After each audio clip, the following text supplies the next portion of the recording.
Hi folks, this is the second video on my series about Kamenomics, a new form of benevolent economics I've invented. Benevolent economics is also a term I've invented because benevolent economics is what we need to resolve the problems of today. The video again is sponsored by our sponsor, go5050.co.uk, go5050.co.uk. It's a platform where you can save up to 80% on streaming. So when you go on Go 50/50, you can find other users to share the cost of family plans with, for example, and save on your Spotify, your YouTube. You know, if you don't like adverts on YouTube, but YouTube Premium is quite expensive, about £15. So you can go on Go 50/50 and just find someone to share the cost of a family plan with, and get that cost down to just £4. Same thing for Netflix, Apple TV, Apple Music, all the streaming subscriptions that you can think of. You can find them and save on them at go5050.co.uk. Don't forget to use my referral code go5050 domo arigato. That's go5050 go5050 DOMOARIGATO, domo arigato, go 50/50 domo arigato, and you can save an extra 10% on top of the savings that you already make on Go 50/50. Okay, thank you guys. So check them out, go5050.co.uk. All right, so I am in the first portion, the first section of, or rather the first video of this video series. I spoke about how you can use the concept of Kamenomics to bring down inflation, because that's the number one pain for many families out there. And what I suggested was that really inflation is a production problem, a production capacity problem. So you have more demand than local production capacity, and that it's a good thing to relocate production locally, and that has lots of manifold benefits. For example, more you can have research and innovation truly thrive. You can that can lead to better capital allocation, more productive capital allocation effectively, and you can truly get prices to come down just by having more local production.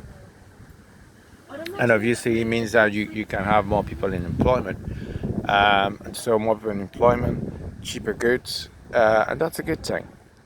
Now here's a problem. As I said in the last video, what you'll then tend to notice is that as companies innovate a lot more effectively, more and more workers are going to be made redundant. So one way you can try and make sure that you produce at the in a cost-effective manner is simply to automate. So use more robots, for example.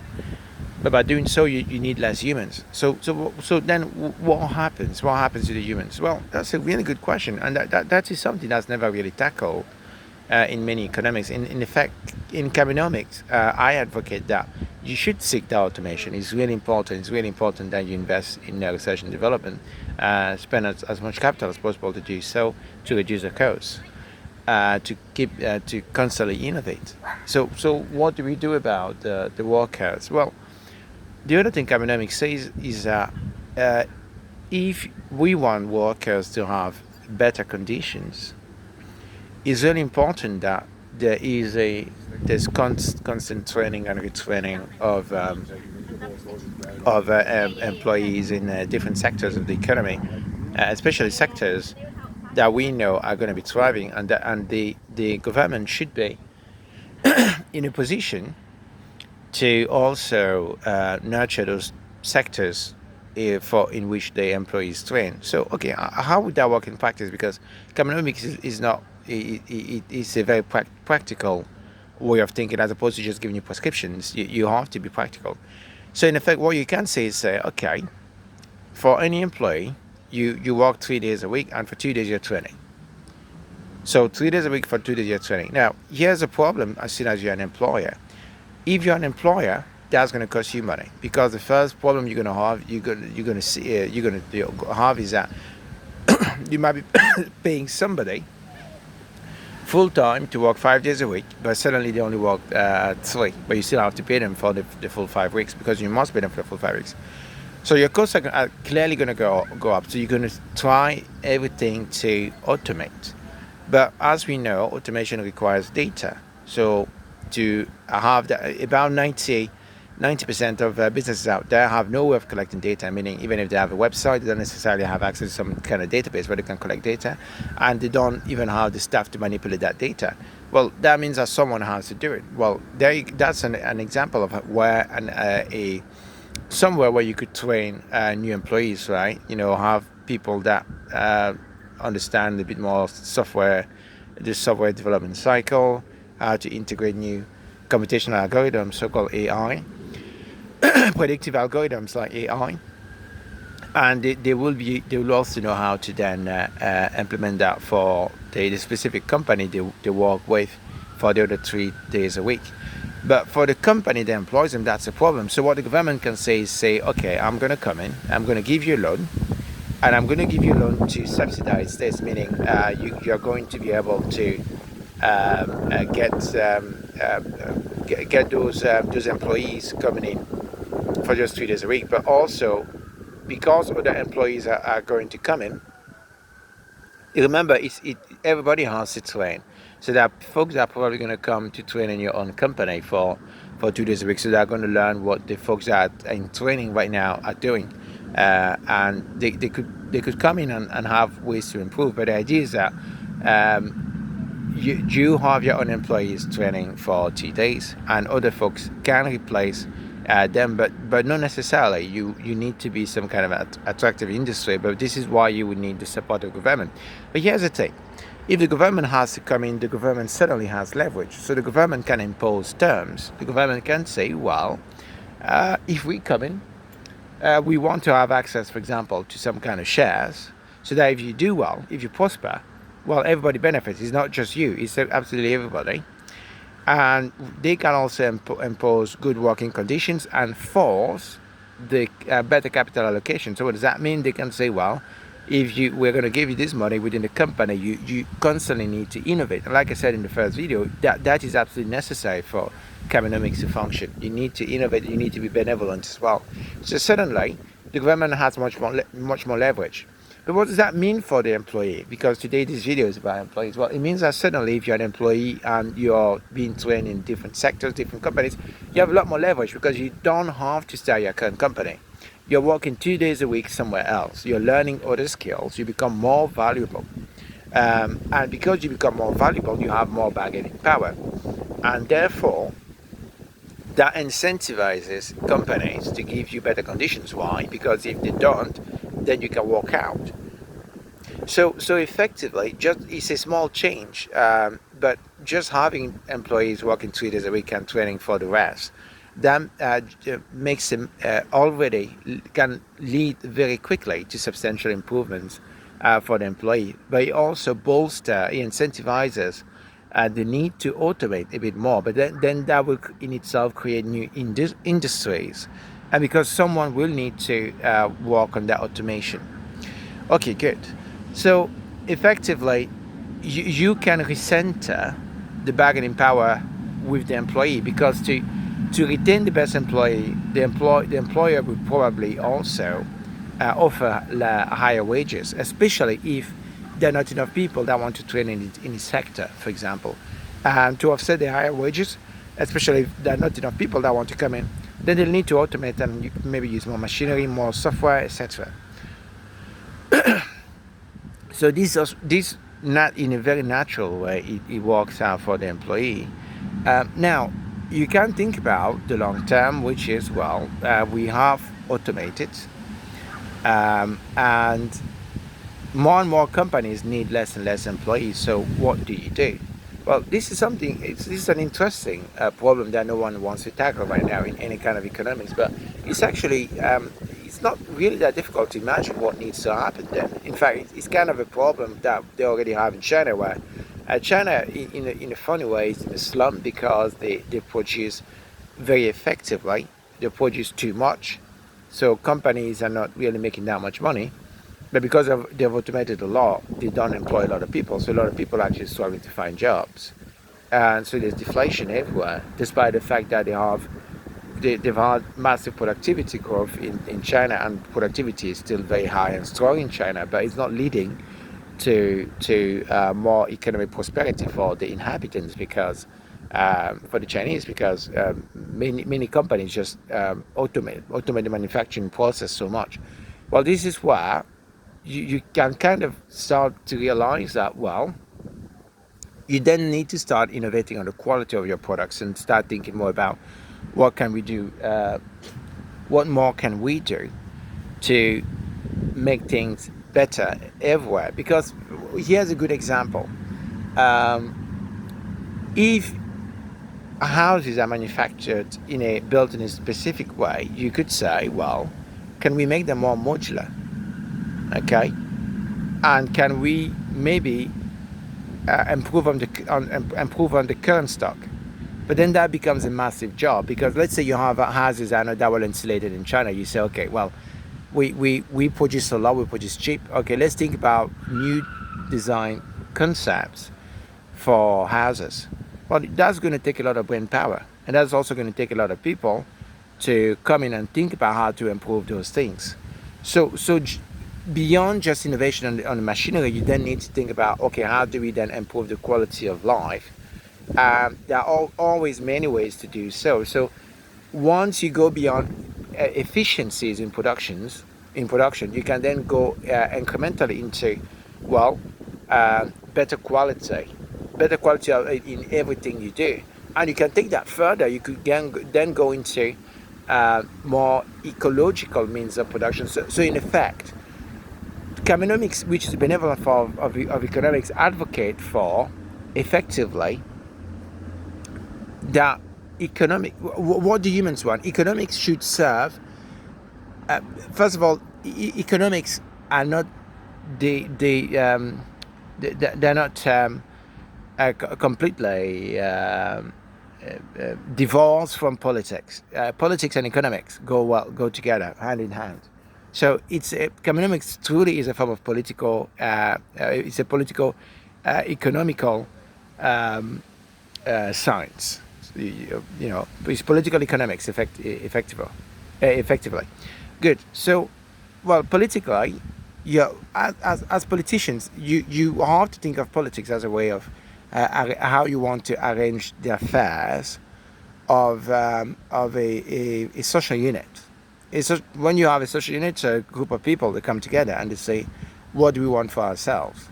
Well, this is how politics come into play, because you effectively decide on how you're going to govern yourselves and what you want to achieve. But the ultimate goal, typically in a social unit, is the betterment of the social unit. And part of that betterment necessarily means that humans, for example, want to spend more time with family. They like more quality time. They like a nice space, a nice living space, a nice environment, a nice everything. Well, effectively, everything you do should go towards ameliorating that goal. Effectively, you should head towards that goal, even longevity of life, for example. But if you think about everything I've said so far, by giving power to the workers, giving more power to the workers, then you end up in this situation where, because you've automated a lot, there are less humans that need to do maybe more laborious or tedious work. But if they're doing more laborious and tedious work, then effectively humans can be put to better use, thinking about more difficult work, and that more difficult work becomes more of the creative side of things. And for example, mathematics are very, and physics as well. That's and chemistry. Those are very creative sciences. For example, when you come up with a new mathematical theory, that's very. You need to have a very creative mind. When you also do things like mathematical physics or chemistry, again, you do need to have a very creative mind. So mathematics is a very creative science. If you want to start solving issues in ecology, so use more produce in a more environmentally friendly way, then you have to think about new ways of recycling. So maybe can I design new chemistry or new chemical elements or new materials, so new material science, so that produced in a more ecological way, stuff in a manner that's not going to pollute the environment. You could think about advancement in medical science, etc., etc. So, but all those advances are definitely going to need lots and lots of people to be thinking about those problems, because right now we're not making that many advances that fast. And so, in effect, with Kamenomics, you say, right, well, the ultimate goal beyond automation, you set a goal, automation, innovate towards automation to make the life of people better. And you can force the innovation with lots of different policies. For example, having employees work just 3 days a week, get them into training most for another 2 days. That forces companies to innovate. Um, and you can also force in competition by having nurturing competitors, but also by giving employees, which this is a core tenet of Kamenomics, giving everybody a capital that they have access to by the time they are 30 or 40 years old, let's say £500,000. With that £500,000, you say, okay, you have to do something productive with that. You just can't put it in house. You just can't put it in housing. Well, in effect, that means that people could come together and create competitors. If they're very clever, they can say, okay, I'm going to put my money with someone else who's just as clever, and then create a competitor, for example, to Google. So if you do that in an economy, you'll find that you tend to have lots of innovation happening really fast. And therefore, but you need to gear it towards something. It has to be a political decision where you say, well, that innovation has to serve a good purpose. And that could be, for example, an ecological purpose. It could also be maybe exploring the stars in the future. But you need to put it to a purpose to drive it. And so that means that a lot of decisions when it comes to, which industries we are going to try and nurture to make sure they don't die out, and force innovation there. As a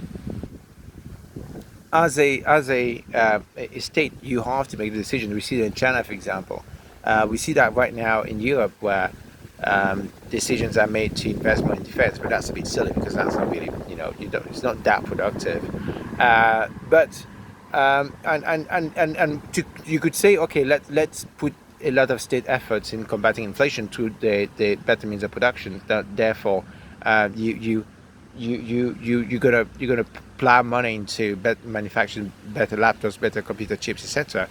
In a more innovative manner. Maybe there are lots of ideas there, but the point is, effectively, when you automate a lot, and you give employees a lot of power as well, especially a lot of capital as well, then you're going to have a lot of innovation. And effectively, even if things are automated, then there will still be a lot of things for humans to do effectively. And that's something that you think about in China. If you beyond just manufacturing, now can you think about improving the lives of making the lives of the Chinese citizens a lot more enjoyable? And there are many things that you could do there, and the state should start investing a lot of its capital there. Now, one thing you can definitely do a lot quicker right now to start going towards that goal, which is another core tenet of Kamenomics, is that you absolutely must tax any capital generated or any revenue that doesn't go towards those goals. For example, right now we have an issue, which is an issue that's plaguing most of the so-called Western world.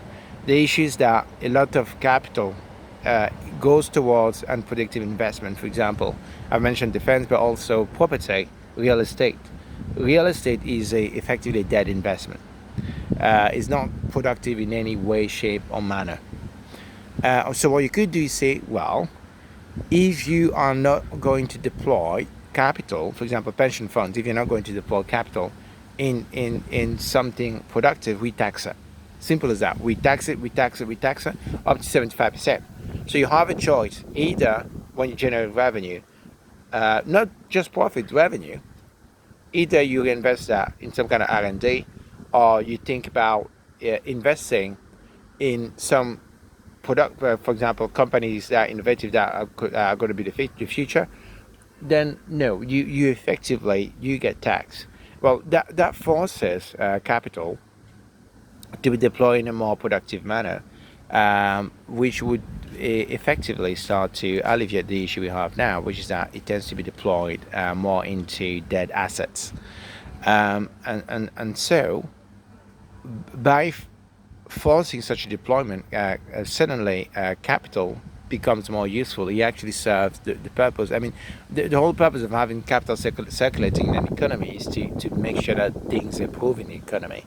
But when you just park that capital in dead assets or in savings, then that becomes problematic. So you want to avoid for capital to be parked in savings, for example. Well, you could say, well, either you tax it, and we are going to force, we're going to get that capital into things. The government can get that capital into things that are more productive, for example, and nurture competitors in a bunch of industries that are thought to be essential to the economy.